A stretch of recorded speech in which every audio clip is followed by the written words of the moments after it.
9 बजने वाले हैं। वक्त हो गया है आपके favourite morning prime time show 9 बज गए का। आपके साथ हूं मैं नेहा बाथम। देश और दुनिया की हर अहम खबर के साथ एक बार फिर से हम हाजिर हैं। अगले 1 घंटे तक हम आपको दिखाएंगे हर वो खबर जिसका सीधा सरोकार आपसे है, लेकिन बुलेटिन की शुरुआत हमेशा की तरह खबरों की कुछ झलकियों के साथ करेंगे। सबसे पहले आपको बता दें कि बुलेटिन में आज शामिल होगी मध्य प्रदेश के राजगढ़ और रायसेन से आई चिंता में डालने वाली तस्वीर।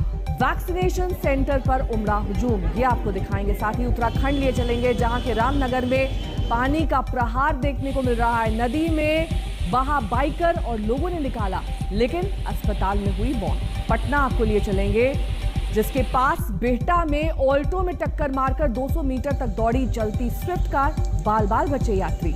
ठीक आधे घंटे बाद यानी कि सुबह 9:30 बजे 100 शहर 100 खबर।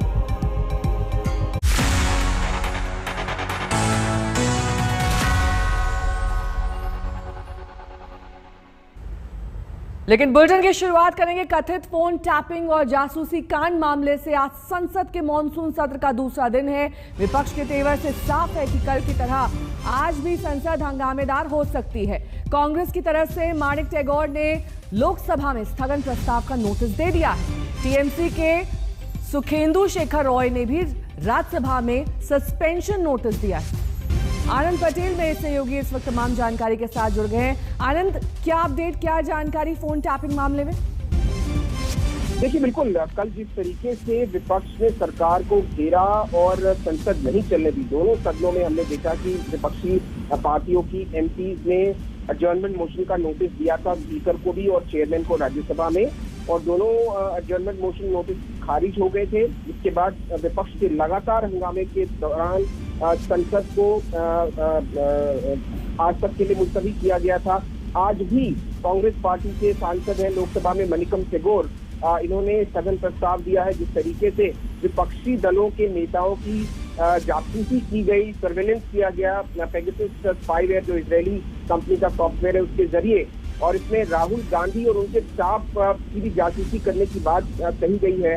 इसको लेकर के कांग्रेस पार्टी काफी आक्रामक है और आज दोनों सदनों में साफ तौर पे जिस तरीके से कल प्रेस कॉन्फ्रेंस की थी मल्लिकार्जुन खड़गे जो कांग्रेस पार्टी के राज्यसभा में नेता हैं और अधीर रंजन चौधरी जो लोकसभा में नेता है, दोनों ने बहुत स्पष्ट लहजे में कह दिया था कि जब तक सरकार इस मामले पर बहस के लिए राजी नहीं होती है तब तक वो संसद में लगातार एडजर्नमेंट मोशन नोटिस देते रहेंगे और सरकार को बाध्य करेंगे कि इस पर बहस कराएं। ठीक है आनंद, बहुत बहुत शुक्रिया इस तमाम जानकारी के लिए आपका। तो दोनों सदनों में आज ये मुद्दा उठ सकता है फोन टैपिंग का। क्या है ये पूरा मामला, देखिए इस रिपोर्ट के जरिए।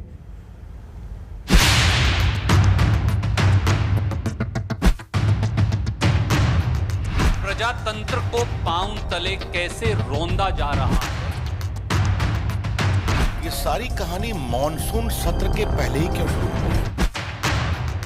मॉनसूनी बारिश से मौसम का पारा तो गिर चुका है, लेकिन संसद के मॉनसून सत्र के पहले दिन विपक्ष ने सरकार पर आरोपों के ऐसे अंगारे बरसाए कि देश का सियासी पारा आसमान पर पहुंच गया।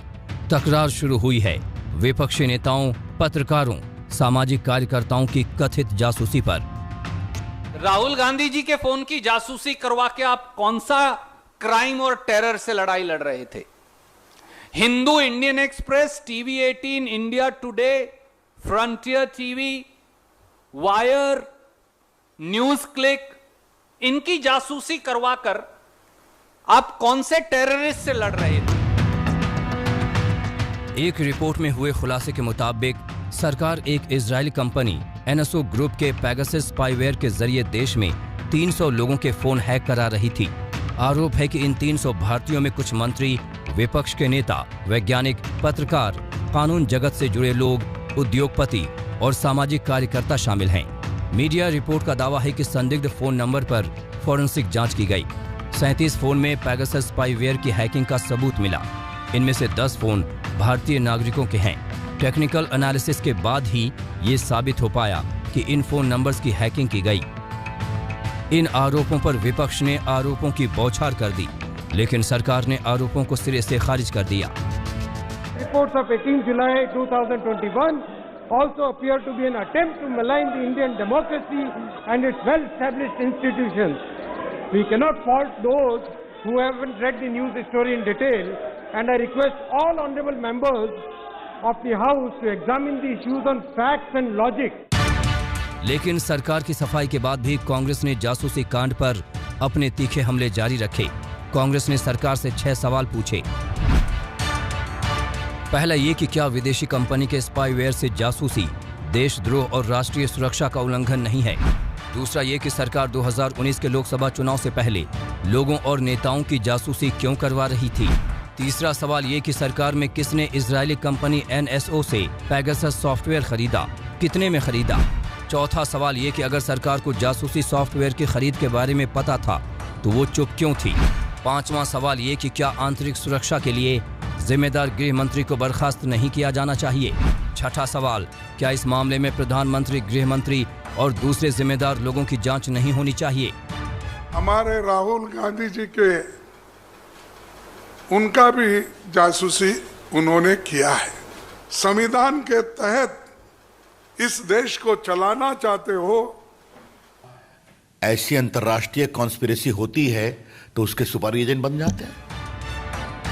एक तरफ सरकार की सफाई और दूसरी तरफ विपक्ष के आक्रामक तेवर। साफ है कि यह मुद्दा अभी संसद में जोर शोर से गूंजेगा। आज तक ब्यूरो। और अब बात बिजनेसमैन और बॉलीवुड एक्ट्रेस शिल्पा शेट्टी के पति राज कुंद्रा की, क्योंकि मुंबई पुलिस ने राज कुंद्रा को कल गिरफ्तार किया है। कुंद्रा पर अश्लील फिल्में बनाने यानी कि पोर्नोग्राफी और उन्हें ऐप पर पब्लिश करने का आरोप है। मुंबई पुलिस का यह कहना है कि उनके पास राज कुंद्रा के खिलाफ पक्के सबूत हैं।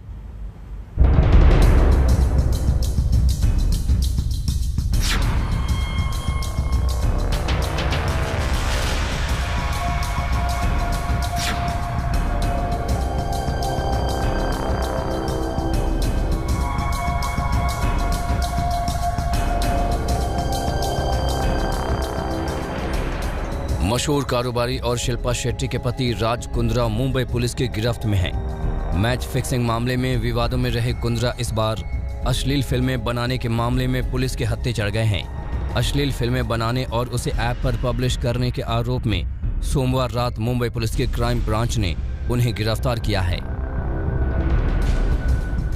मुंबई पुलिस की क्राइम ब्रांच ने फरवरी 2021 में अश्लील फिल्में बनाने और उन्हें अलग अलग OTT प्लेटफॉर्म पर रिलीज करने के मामले में एक केस दर्ज किया था। इसके बाद कई ठिकानों पर छापेमारी की गई। राज कुंद्रा से पहले मुंबई पुलिस 4 लोगों को गिरफ्तार कर चुकी है। इन्हीं आरोपियों के बयान और टेक्निकल एविडेंस के आधार पर राज कुंद्रा को गिरफ्तार किया गया है। पोर्नोग्राफी के इस मामले में राज कुंद्रा मुख्य आरोपी हैं। पुलिस के मुताबिक मुंबई फिल्म इंडस्ट्री में काम की तलाश में आने वाली जरूरतमंद लड़कियों को बड़ी फिल्मों में रोल दिलाने के नाम पर फंसाते थे। जबरन अश्लील फिल्मों में काम करने के लिए मजबूर किया जाता था। फिल्म बनने के बाद ऐप और OTT प्लेटफॉर्म पर रिलीज करके लाखों की कमाई होती थी। जांच में पता चला है कि मुंबई के मलाड वेस्ट में एक बंगला किराए पर लिया गया था। जिस वक्त इस बंगले पर छापा मारा गया, वहां अश्लील फिल्म की शूटिंग चल रही थी। मुंबई पुलिस के मुताबिक अश्लील फिल्मों को रिलीज करने के लिए हॉटशॉट नाम की ऐप बनाई गई थी। हालांकि राज कुंद्रा ने दावा किया है कि उनका इस ऐप से कोई लेना देना नहीं है। गिरफ्तारी के बाद राज कुंद्रा से इस मामले में पूछताछ की जा रही है। आज उन्हें कोर्ट में पेश किया जाएगा। मुंबई से सौरभ वक्तानिया और साहिल जोशी के साथ आज तक ब्यूरो। मुंबई से हमारे संवाददाता पंकज उपाध्याय इस वक्त तमाम जानकारी के साथ जुड़ गए हैं। पंकज, कौन से वो सबूत हैं जो राज कुंद्रा के खिलाफ मिले हैं, कौन सी धाराएं उन पर लगाई गई हैं? देखिए नेहा, मामला गंभीर है। सबसे पहले तो आपको ये जानकारी दे देना चाहता हूं कि राज कुंद्रा का मेडिकल एग्जामिनेशन आज सुबह सवेरे ही करा दिया गया है, जिसके बाद उसको मुंबई क्राइम ब्रांच के हेडक्वार्टर्स में यहां पर लेके आया गया है। बताया जा रहा है कि करीब 11 बजे तक कोर्ट में पेशी भी हो सकती है। अब क्योंकि मामला गंभीर है, इसलिए मुंबई पुलिस ज्यादा जानकारी तो इस वक्त नहीं दे रही है, लेकिन हमें इतना तो जरूर पता लगा है कि जो मामले दर्ज किए गए हैं वो है सेक्शन 420, ये तो चीटिंग का है, 34 कॉमन इंटेंशन है, सेक्शन 292 और 293 है, ये ओब्सीन और इंडिसेंट एडवर्टाइजमेंट को लेकर है।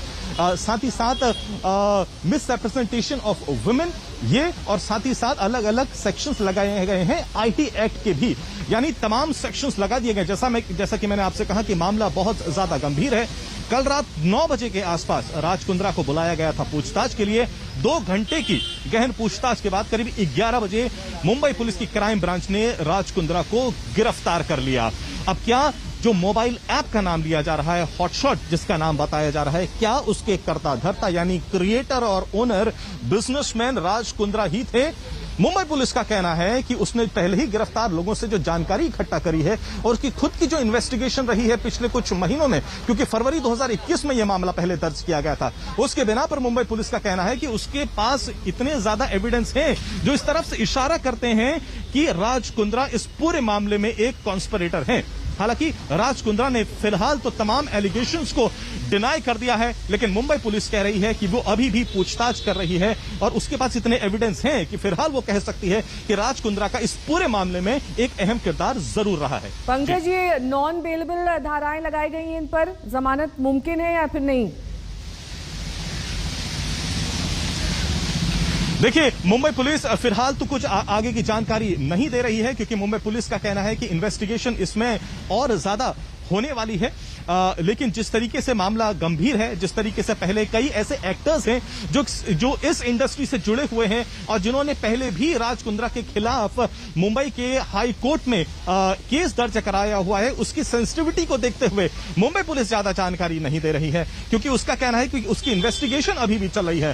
हालांकि उसने ये जरूर कहा कि फिलहाल अभी तक जो भी दस्तावेज उसके हाथ लगे हैं, जो भी एविडेंस उसने गैदर किया है, जो गिरफ्तार लोग हैं, उनसे पूछताछ के बाद फिलहाल तो वो इस नतीजे पर पहुंची है कि राज कुंद्रा एक कॉन्स्पिरेटर है और इस पूरे मामले में उनका एक अहम किरदार रहा है। बहुत बहुत शुक्रिया पंकज इस तमाम जानकारी के लिए आपका। बात अब कोरोना को लेकर गंभीर लापरवाही की करेंगे, क्योंकि मध्य प्रदेश के राजगढ़ और रायसेन में कल टीकाकरण केंद्रों पर लोगों का हुजूम उमड़ पड़ा। भीड़ इतनी ज्यादा थी कि कतार आधा किलोमीटर लंबी लग गई। लोगों के बीच कहीं भी 2 गज की दूरी दिखाई नहीं दी। ज्यादातर लोग बगैर मास्क के नजर आए।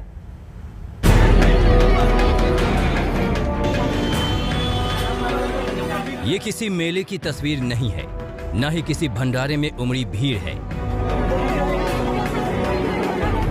ये भीड़ किसी मंदिर में पूजा करने के लिए भी नहीं उमड़ी है, न ही किसी संत और महात्मा के दर्शन के लिए। लोगों की लंबी कतार लगी है कोरोना वैक्सीन लगवाने के लिए।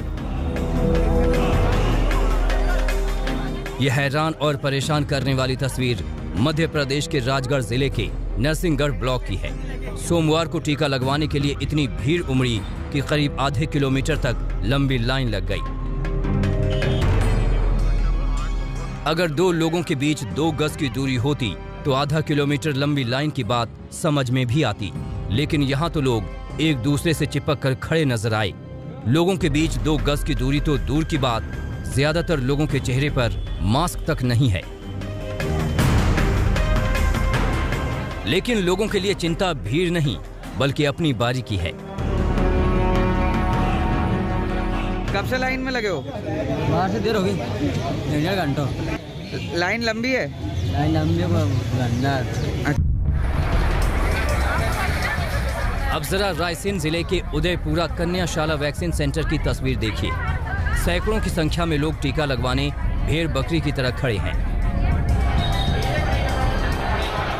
यहाँ कल 400 लोगों को वैक्सीन लगनी थी और 2000 से ज्यादा लोग पहुंच गए। टीका कोरोना से बचाव का सुरक्षा कवच है, मगर इसके साथ ही जरूरी है 2 गज की दूरी का पालन और मास्क। लेकिन वैक्सीनेशन सेंटर की इन 2 तस्वीरों में ये एहतियात नदारत है। सवाल इन लोगों के साथ साथ स्थानीय प्रशासन से भी पूछा जाना चाहिए। क्या प्रशासन का काम सिर्फ टीकाकरण के लिए जागरूक करना है? टीकाकरण केंद्रों में समुचित इंतजाम की जिम्मेदारी किसकी है? टीका केंद्रों पर भीड़ ना हो ये तय करना किसके जिम्मे है? रायसेन से राजेश रजक और राजगढ़ से पंकज शर्मा के साथ आज तक ब्यूरो।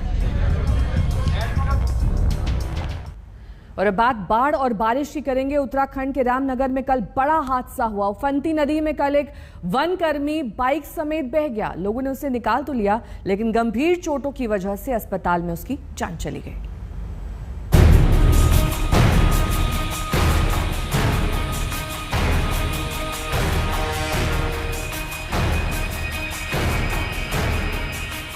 ये जंग है जिंदगी और पानी की तेज लहरों के बीच। ये उत्तराखंड के रामनगर में बहने वाली दबका नदी है। नदी में पानी की धार तेज है। एक तरफ दो युवक बाइक को बहने से बचाने की कोशिश करते नजर आ रहे हैं, तो दूसरी तरफ कुछ लोग एक शख्स को लहरों से खींचने की कोशिश कर रहे हैं।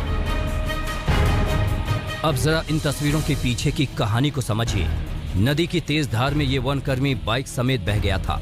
लोगों ने पानी से बाइक और इस शख्स को तो निकाल लिया, लेकिन गंभीर अंदरूनी चोट की वजह से इस शख्स के इलाज के दौरान मौत हो गई। हम कहते हैं पप्पू लाल थे और टेक्सटाइल क्लीनर थे। वो अपनी बाइक से जो है गश्त पे जा रहे थे, तो वहाँ पर बाइक रिपोर्ट जाने से ये घायल हो गए और इनको फिर रामनगर चिकित्सालय ले जाया गया। तो वहाँ कुछ समय बाद इनकी निधन हो गया। रामनगर में पिछले 2 दिनों में मूसलाधार बारिश हुई। लगातार बारिश से नदियां उफान पर हैं। बाइक और कार बहने के लगातार हादसे हो रहे हैं। प्रशासन की तमाम अपील के बावजूद लोग जोखिम उठाने से बाज नहीं आते और फिर सामने आते हैं ऐसे हादसे।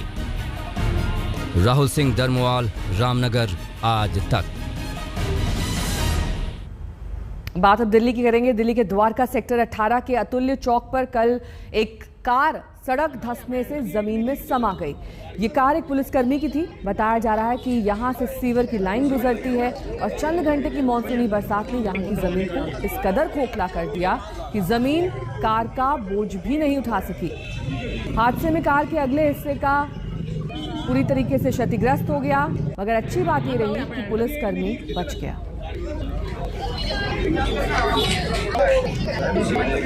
कुछ भरोसा नहीं, और भी बैठ सकता है ये।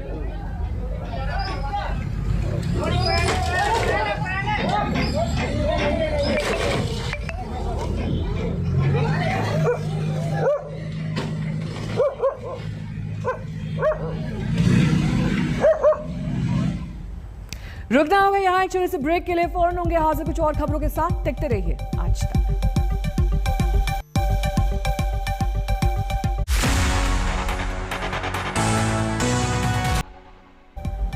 पटियाला जिले की नाभा की बात करेंगे, जहां पर कल 1 घंटे की बरसात के बाद नाव चलने की नौबत आ गई। अमरिंदर सिंह पर हमला बोलने के लिए अकाली दल नेता नाव में सड़क पर निकले और सरकार पर जमकर तंज कसा।